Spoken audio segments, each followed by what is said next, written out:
Hey everybody, here to talk to you, show you a few stats on some of the debt in this world. Just in the last 10 years, total global debt has gone up 75%. Now how many of you could increase your debt 75% every decade and sustain that? Sovereign debt, the debt of countries, has in just a decade has gone from 29 trillion to 60 trillion. Corporate debt has gone up 78% to 66 trillion. 40% of companies are rated only one notch above junk status or lower. And 10% of legacy companies in the developed world don't even earn enough money to maintain their interest payments every month, which is pretty scary. And then higher interest rates are coming.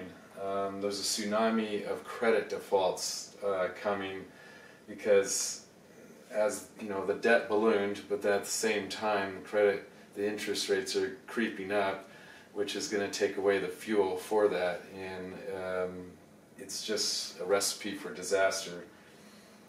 There's more supply than demand for U.S. Treasuries, which is not good because we already owe, the U.S. owes over $21.5 trillion in Treasury debt, and the majority of that's going to be refinanced within the next 8 years. So, which means, when it gets refinanced, it'll be at higher interest rates. So the cost of this debt is going to continue to go up, and that doesn't include more debt that we're going to incur on top of this debt.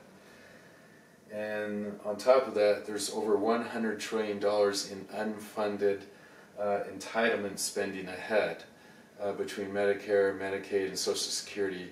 Over 100 trillion of that spending ahead isn't even funded. So we got to get David Copperfield to make $100 trillion up here for that one.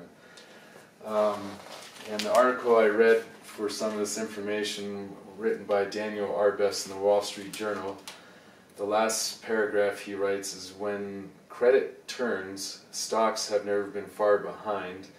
The longest ever bull market may be closer to ending than we think, and that could be the least of our problems. So while everyone's watching the Kardashians, this is what really affects your life, so it should be interesting to see how this plays out.